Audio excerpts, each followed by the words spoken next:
mereka di game yang pertama dan dipatahkan dengan begitu cepat di game yang kedua akan membuat mereka tersungkur sampai ke babak lower bracket? Atau Eko tidak akan menyerah begitu saja karena mereka adalah representatif dari Filipina yang kita tahu begitu kuat. Tapi Homeboyz menunjukkan ketajaman mereka di game kedua dan game yang ketiga akan kita saksikan. So, MPLA mana suaranya? Alright, ini dia game penentuan. Atau seperti yang sudah dibilang sama Profesor KB, ini adalah best of one. Siapapun yang akan tetap stay nyaman di atas di upper bracket. Adem ya? Dan yang kalah akan turun dan akan menguras stamina di hari esok karena akan turun ke lower bracket. Sama-sama mengganggu tapi Kartzi lebih cepat tampaknya karena memang agak sedikit salah prediksi. Lebih ke arah purple ternyata. Jadi agak sedikit butuh waktu untuk nge-cross tadi.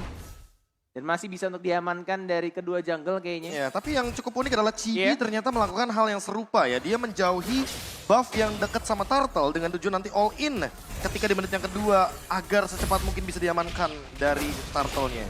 Yes, dibuka portal coil, nggak mungkin bisa untuk cabut.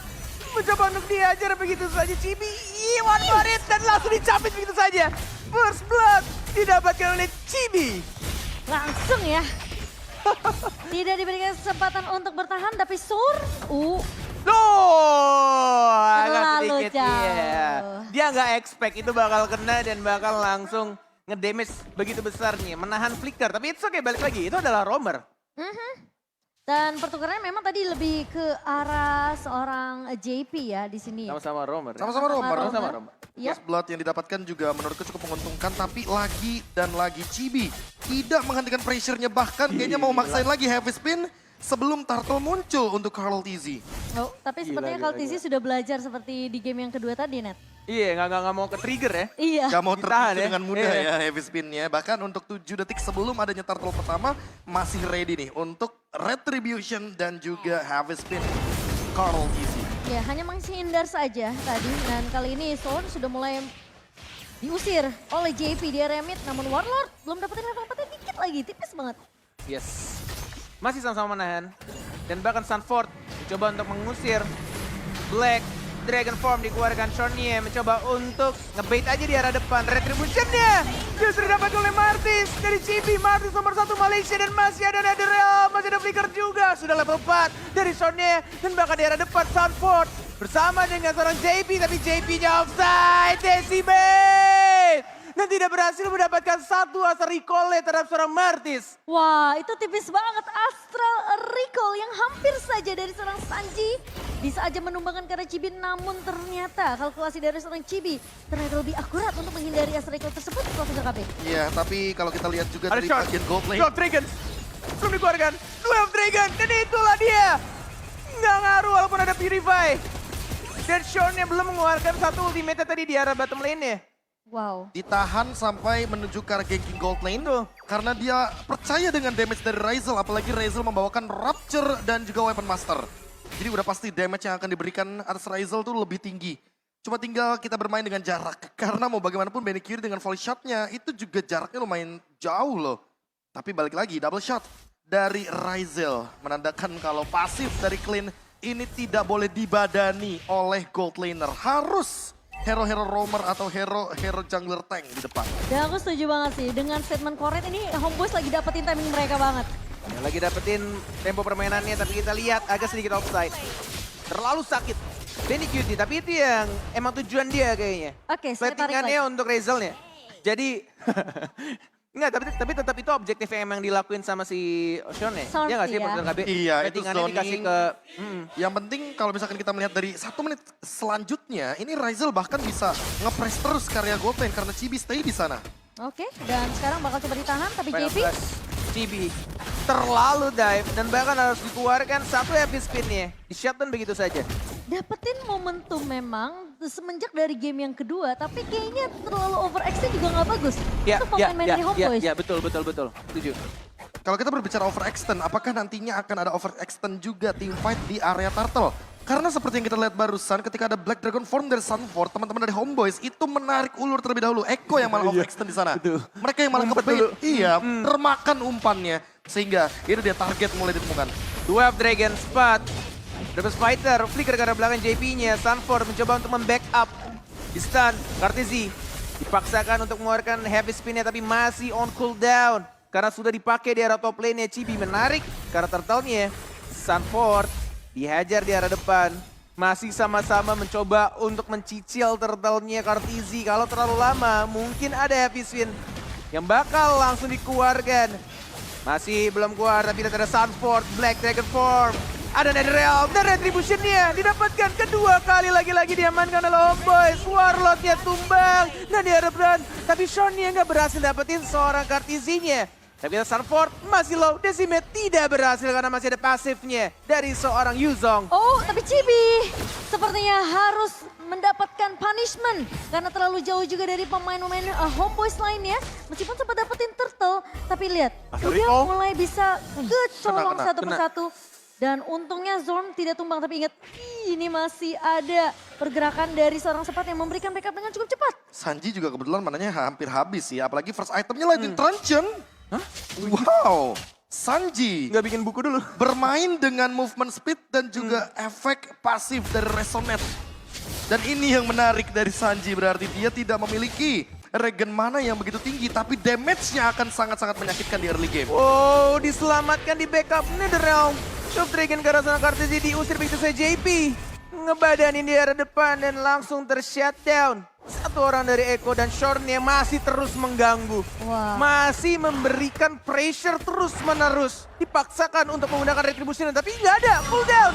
Oh, tidak didapatkan. Masih bisa didapatkan justru sama Kartezi-nya. Hampir ya. Hampir aja. Tipis loh. Tipis ya. Itu kalau Jet Kunonya yang tekan ketiga aja atau kedua dapat mungkin. Tapi Kartezi masih bisa untuk mendapatkan purple-nya. Tapi ini sebenarnya space create yang banyak loh ke arah seorang Ryzel. Nah itu yang mau aku bahas barusan. Iya. 5 pemain dari Echo sudah mulai ambil andil dalam team fight. Tapi dari Homeboyz baru berempat dan hanya Ryzel sajalah yang benar-benar pattern farmingnya aman di gold lane. Dia mendapatkan 1 buah turret dan mungkin kalau grouping akan ada cerita yang bakal lebih berbeda. Ingat, damage deal dari Ryzel, dia punya penetration point yang tinggi banget. Dia bawa emblem assassin, dia dapetin 14 secara gratis penetration, ditambah Rapture ada 19. Dan ini dia team fight 5 lawan 5 harusnya di menit yang ke-7. Astra di kotak ketiga. Warlord dia tumbang, tidak ada lagi Netherrealm. Dan ngebuat kocar kacir pemain dari Homeboyz. Final Slash menjauh Retribution. Wah. Justru diamankan oleh seorang Bartisnya. Dan Menikutinya dipaksa untuk mundur. Heavy spin juga hanya untuk melindungi teman-temannya. Dan masih dipaksakan untuk team fight 12 Dragon. Mana Decimate-nya dan yes. Itulah dia, Chibi. Mendapatkan 1 poin kill ya. Walaupun ada trade kill di sana juga. Karena terasa Sephat. Oke. Masih belum berhenti, masih untuk diamankan, diajar begitu saja Warlord-nya juga ikutan dan bahkan kita masih ada Netherrealm menyelamatkan seorang CB. Tapi tersisa 1 orang di depan Warlord yang mungkin akan tumbang kalau mereka ingin memaksakan. Lihat di cover tapi tidak bisa terlalu lama. Sean, flicker ke belakang, CB, gila ini team fight yang benar-benar gak ada hentinya. FBLI, make some noise!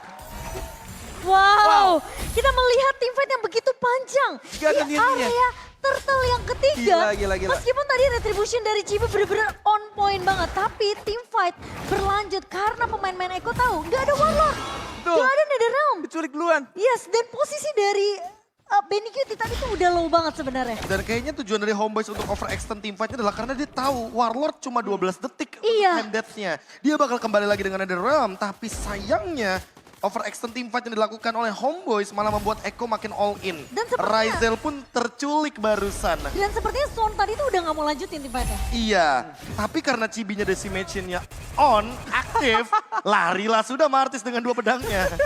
Benar-benar. Oke, 1v1 situation. Sanford sudah melihat pergerakan dari Chibi di area mid. Dan Warlord menurut aku ini keberadaannya untuk stay di area team fight yang panjang ya dari Echo. Ini kayaknya penting banget sih. Nah, tapi ini dia nih. Lightning Truncheon yang membuat Sanji makin punya damage di early game. Per 6 detik dia akan memberikan 120% magic power yang didapatkan dari Novaria. Berbanding terbalik dengan Warlord yang baru on the way untuk sekarang menuju ke item tersebut. Dan tentunya dengan Lord yang sudah mulai hadir, kita akan melihat setup seperti apa yang akan ditimbulkan oleh kedua belah tim. Ini dia yang aku maksudkan. Walaupun perfect turtle dari Homeboyz, tapi Echo menukarkan dengan pundi-pundi objektif lain, Iya, point betul, kill. setuju. Dan lihat hasilnya di menit 7 sampai menit Nggak beda 10, jauh. pasti bakal Iya. team fight-nya 50-50, nggak one-sided Betul. lagi. Betul, Iya. kawan saya setuju. Dan sekarang Sanford udah jadi ke arah Blade Armor tadi di menit yang ke 940-an. Tapi kali ini Warlord perannya penting, dia nggak boleh sampai tembak. Meskipun kita tahu ya pasif dari Faramis ini kan cukup cepat. Tapi masalahnya team fight-nya ini dibutuhkan dari sisi Ryzel sendiri. Karena kalau Ryzel tidak ada jaminan untuk long team fight-nya ini akan sedikit sulit. Karena posisi dari Benny QT juga tidak mudah untuk digapai oleh pemain dari Homeboys. Dicicil-cicil. Dengan Sanji. menggunakan Aether Recall-nya. 4 juga yang mencoba untuk flanking. Mencari informasi Benny QT yang justru mencoba untuk lagi-lagi menahan stack-nya. 10 stack yang sangat penting dari volley shot-nya dibuka begitu saja. Brave Fighter Flicker. Oh, terkena sliding tackle. Dan bahkan masih memanfaatkan satu pasifnya. Tapi lihat naganya mengincar ke arah clean di arah belakang.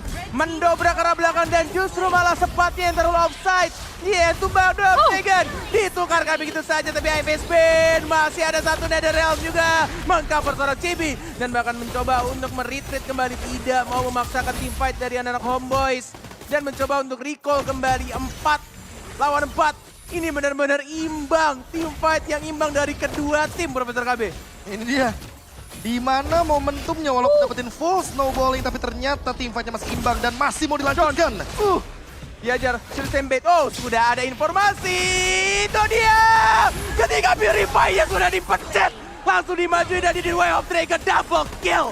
Diamankan oleh seorang Ryzel. Wah, dan lihat Sornya bahkan tidak tumbang. Tidak ada trade yang berjalan dari sisi Ego. Dan bahkan sekarang Homeboys, mereka mendapatkan Lord mereka yang Wah. pertama. Hanya dengan satu momentum yang begitu singkat. Wah, ini Sebuah gila. momen Purify yang terpicu karena adanya satu stampede dari Iya. Warlord. Dan itu mau nggak mau harus digunakan. Betul. Karena kalau tidak digunakan tentu akan ada serangan kedua, serangan selanjutnya. Yang tentunya akan membuat teman-teman dari Eko makin kocar kacir. Sekarang tinggal gimana pemanfaatan dari Lord yang pertama ini. Sehingga membuat Homeboys mendapatkan snowballing effect yang sudah mulai terlihat dari 1.500 gold. Sekarang menuju ke angka 3.000. Homeboys dengan satu Lord mendapatkan setengah keunggulan dari network gap-nya. Bahkan itu tadi nggak nyampe 1.500 deh. Cuma berapa ratus tapi kali ini Sor harus berhati-hati. Gak mau buru-buru kayaknya. Jangan Tidak sama Chibi. buru-buru. Atau lebih tepatnya Ya. menunggu flicker juga dari Shorn karena dia akan masuk bersama dengan Lord. Nah, mulai 20 nih second. Sor nih. Betul sekali. Dan tadi targetingnya bagus banget sih. Cow dari Sean ya. Ketika mengumpul semuanya tapi tetap bisa mengincar ke arah Benny QT-nya. Ya, dan Itu Warlord juga Necklace of Durance, jadi dia udah tahu persis Iya. kalau targetnya adalah Benny QT dan jangan bikin Hasclaw-nya aktif. Iya. Sama-sama reset cooldown-nya berbarengan dengan adanya Flicker plus Purify-nya Benny QT. Jadi nggak bisa langsung sembarangan mengincar ke arah Benny QT. Tapi kita Warlord yang diincar, mencoba untuk maju ke arah depan. Final Stars belum dikeluarkan, tapi kita lihat juga langsung di cover begitu saja. Shadow Stampede tidak dikeluarkan untuk ultimate-nya. Dan bahkan Black Dragon Form mengincar ke arah belakang. Tapi sepatnya mengincar ke arah Benny QT-nya. Tidak ada damage dealer yang bisa dilakukan oleh orang-orang dari Eko. Tapi kita lihat nggak bisa untuk mendapat 1 point kill. Justru Novarianya mencoba untuk maju kembali. Heavy spin karena seorang Ryzel. Damage-nya, what the heck? Itu damage-nya sakit banget, Be. tapi kali ini Space Creator-nya akan dilanjutkan JP. Dan Ryzel, lagi-lagi Ryzel. Double kill. Dan ini dia keraguan-raguan Bung Cornet terhadap clean gold laner yang mungkin Abis saya nih hari Minggu sama sangat-sangat Ranger, Mas. underrated. Membuat mata kita mulai terbuka. Damage critical yang sangat-sangat tinggi ditambah dengan penetration point yang begitu kejam. Membuat Ryzel mau bermain dari front to back. Apalagi misalkan dia bermain dengan flanking, itu akan menjadi senjata yang tajam. Wah, tapi sempat yang aku mention, Space Create dari sepat ini benar-benar ngasih waktu timing yang banyak banget sebenarnya untuk Ryzel repositioning. Betul. Bahkan posisi dari Warlord aja yang mungkin tadi tumbang duluan, dia dapetin pasifnya, dia bisa nge-cover lagi posisi Ryzel. So, sebenarnya lumayan mengapresiasi sebenarnya usaha dari sepat sendiri ya. Iya. Untuk ngasih space ke arah pemain-pemain dari Homeboys. Dia mati tapi untuk sesuatu gitu loh. Tapi kayaknya kalau baiting gini terus tanpa adanya follow up, menurutku mungkin harus ubah targetnya. Karena lihat, damage dealer tertinggi dari Eko adalah dari Sanji. Dan Sanji adalah satu-satunya pemain dari Eko yang belum tumbang. Clear wave minion dia cepat untuk bukain map, dia punya Astral Echo. Dan tidak melupakan bagaimana peran dari Shorn yang awalnya targeting menuju ke arah Sanji. Tapi sekarang targetnya udah mulai beda nih ke arah Benny Curie. Dan pinternya Benny QT juga nggak terburu-buru untuk ya panik mencet Purify-nya. Iya. Ketika dimaju sama Sepat. Dia mungkin udah belajar ya dari momentum yang tadi Momentum sempat tadi yang Shadow di Stampede tengah. tadi ya. Itu pelajaran terbesar dia tuh. Iya, tapi masalahnya sekarang Lord yang kedua sudah mulai muncul. Dan ada perbedaan level Cimomo. GB level 15, Carl TZ ada di level ke-14. Yep, perbedaan dari Retribution Power tentunya ini cukup menjadi satu faktor. Tapi Chibi kan sedikit tarik ulur terlebih dahulu, ingat Echo mereka udah lumayan jelas kelihatan targetingnya. Sunford ngebuka satu buah Black Dragon Transform, itu pasti langsung ngincer ke arah seorang Warlord apa nggak Razel. Dan gak ada deteksi untuk Shorn. Ya betul, dia diam-diam sneaky-sneaky. Aku juga melihat KB di minimap. Benar-benar menunggu banget siapa targeting yang bakal diincar nantinya. Dan ingat dia punya conceal play, dia bisa bermain dengan bagaimana movement speed yang begitu tinggi, 60% tambahan dan Razel juga tidak terdeteksi. Echo walaupun membawa Novaria, tapi tidak mendapatkan informasi yang benar-benar sepadan dengan ultimate mahalnya. Tapi semua rumput sih ini udah mostly dicek ya sama Iko di area mid dan juga di area river. Tapi masalahnya Homeboys, mereka udah majuin tadi landing jauh di area midnya. Ketahuan, Bek. Sementara Stone, Harusnya ketahuan. Udah mulai kelihatan juga. Tapi lihat Lord ya, difokusin begitu saya Sepat. Brave Spider, terkena 2. Tapi Purify-nya sudah di pop up. Ada Wind of Nature juga. Nggak peduli, ditabrak terus digangguin. Tapi masih killing spree dapat oleh Novarianya. Tapi Lord ya, lagi-lagi power of Retribution dari seorang Partis. Dan itu mengamankan Lord di atas menit 12, Profesor KB. Wah, ini adalah sebuah The Way of Dragon yang mahal dari Shorn. Dengan flicker yang dia mainkan sesaat sebelum adanya team fight di arah Lord dan Retribution Battle, ternyata dicuekin aja karena The Way of Dragon barusan Cimomo Chibi Iya. yang memanfaatkan hal tersebut, melakukan eksekusi dengan manis dan 5.000 gold, makin lebih leading lagi dari Homeboys. dengan decimation yang begitu perih. Dan kali ini Lord sudah mulai berjalan di area atas. JP menjadi garda terdepan dan Benny Cutie mencoba untuk melakukan clear cepat kali ini. Sementara Chibi jangan terlalu offside. Memang terlihat berhasil untuk diamankan, tapi ingat Sorn terlihat udah lumayan low. Dan posisi dari Sepat juga baru aja muncul kali ini. Satu body fan cliff di tangan dari Warlord. Wah, ini sih magic deal damage-nya bakal lebih tinggi lagi. Dan ingat, masih ada satu pemain dengan nama yang sama, Sanji, yang masih belum bisa di pick off. 309, sangat-sangat cepat untuk melawan clear wave minion. Dan tidak melupakan efek resonate yang mudah sekali untuk dipicu karena lightning truncheon. Tapi belum ada yang bisa mengincar ke arah belakang. Tadi kita lihat Shorn dan juga Sepat dengan damage yang seadanya kalau kita lihat juga dari item. Karena Sepat full ini item tank, blade armor, dreadnought armor, dan bahkan hanya bermodalkan Fury Hammer. Dong, ya. Iya. Itu paling buat early-nya doang ya. Secara damage bakal kurang. Iya. Makanya apakah sudah mulai waktunya mengganti target? Tidak cuma Benny Curie, tapi Sanji-nya dulu. Sempat dicoba ya 2 kali ya. 2 kali. Sempat tadi juga di area bawah dan plus adanya momen ketika Lord yang mau dikontes oleh pemain-pemain dari Echo.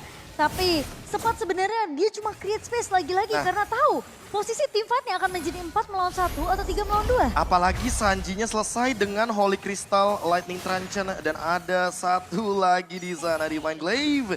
Yang tentunya akan menambah magic power dan semakin tinggi juga damage efek resonate yang akan keluar kepada 3 pemain dari Homeboys dengan jarak yang berdempetan. Astral Recall-nya sih tadi udah lumayan berasa ya ke arah Razel ya. Nih, Jadi mungkin tes kriuk tuh. Setengah nggak tuh? Itu Tengah aja kan? itu udah kayak Hello Panda. Ya udah kayak bener-bener, udah ini harus ke arah Sanji, udah boleh ganti target. Karena mau bagaimanapun Benny Curie, sekali aja dia terkena zoning out, dia nggak bisa ngedeal damage. Dan ternyata game ketiga kita bukan game yang cepat untuk kedua belah tim. Memasuki menit yang ke-19 dengan perbedaan network yang sudah mulai diperkecil. Perlahan tapi pasti oleh pemain-pemain dari Echo kali ini. Tapi ingat, ini Lord ketiga yang cukup penting yang akan muncul dalam waktu 15 detik lagi. Apakah Echo mereka mampu untuk menghindari setidaknya dulu nih ya, team fight yang dipisahkan dari Sepat. Karena Atau- Sepatnya bener-bener membuat Benny Cutie dan juga Sanji sulit banget. Atau Homeboys bermain dengan teritorial yang sangat menguntungkan di bagian top lane. Lord di bawah, lane jauhnya Homeboys di atas. Ini udah bener-bener kebuka banyak banget potensial untuk melakukan sebuah split push. Hanya saja kalau kita lihat dari Echo, karena mereka nggak ada yang pegangin lane jauh, ini yang bakal jadi keuntungan sebenarnya. Atau kalau mau main flanking, mengandalkan Shorn, dan nggak boleh Shorn sendirian, harus sama Sepat. Tetap harus bawa Sepat. Sakit banget tuh Sanji. Ya kan? Sanji. Tuh. Tapi emang ini yang diwaspadai oleh Eko sih, benar-benar dicek semuanya. Lihat, yang dilakukan sama Sanji, setiap rumput dibukain, Astral Recall. Kena atau nggak kena, informasi didapatkan oleh anak-anak Eko untuk mencari satu hero pentingnya, yaitu si Sonnya ini yang nakal nih dari Nah, tadi. tapi apalagi sekarang lihat Iya. di top lane udah ada Udah mulai sebuah maju. referensi Iya. bahwa oke, yang nge-clear lane jauh adalah Sanji. Apakah akan ada gerakan yang ekstrim dari Shorn? Tapi tidak sepertinya. Dua of Dragon dikeluarkan. Bahkan kita lihat masih menahan untuk satu heavy spin-nya. Karena depan Final Slash. Karena suara Razel-nya masih ada Nether Realm juga. Sunform bisa karena belakang. Tapi kita lihat masih di cover dengan baik. Begitu saja. Tapi Razel-nya udah low. Mencoba untuk bertahan tapi tidak bisa. Eko mendapatkan momentumnya. Manigute pun juga tidak tumbang. Tersisa Chibi. Dan juga Short dengan low HP. Oh my god. 44 detik dan mungkin ini akan menjadi Lord untuk anak-anak Eko walaupun Warlord-nya udah spawn kembali. Tapi kayaknya agak sedikit sulit untuk memaksakan mendapatkan satu Lord. Wah. Lebih memilih mereka akan high ground defense sih. Itu berkat satu buah flicker dari JP. Final Slash-nya. Final slash Iya. yang langsung kena ke arah seorang Razel. Flicker dibuka. Terpaksa dengan adanya satu buah Netherrealm juga dipaksa untuk menyelamatkan hidup dari Razel. Namun sayang sekali.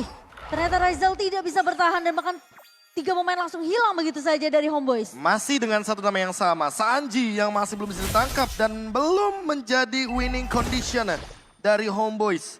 Karena kebetulan tadi pas di top lane, aku punya sedikit gambaran kalau seandainya Razel dan Shorn akan bergerak ke arah top lane tadi. Itu kayaknya bakal jadi satu opsi yang winning conditionnya mulai terbuka.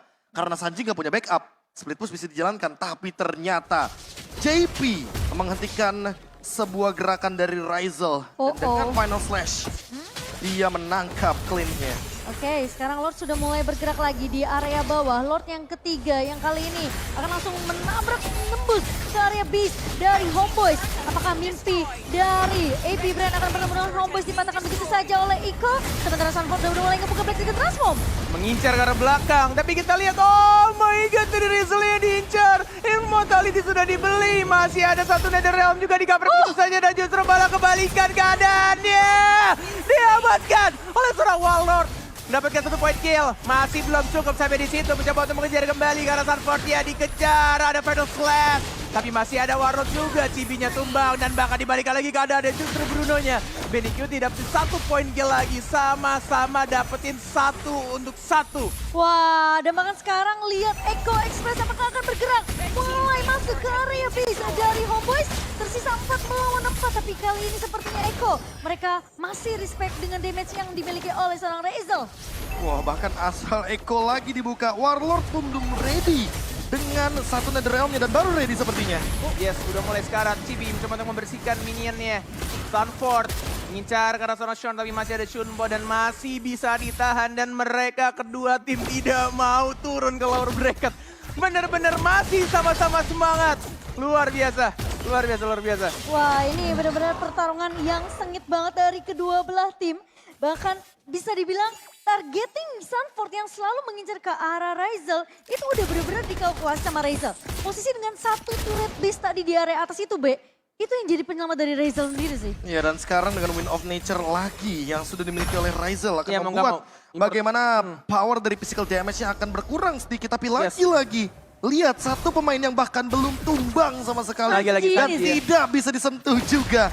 Masih mencari dari Shorn tentunya untuk menangkap sosok Sanji dengan Novaria. Oh, tertrigger. Tidak ada lagi Final Slash. Kejar ke arah belakang, Benny-nya tapi terlalu jauh untuk membackup dengan menggunakan satu Nether Realm-nya. Lagi-lagi Sunford yang mengincar ke arah belakang. Dragon, tapi harus ditumbangkan. Chibi-nya hilang, Razel yellow. Dan tumbang double kill. Eko yang mencoba untuk end game ya. Dan akan terjadi wipe out dan inilah dia. Eko.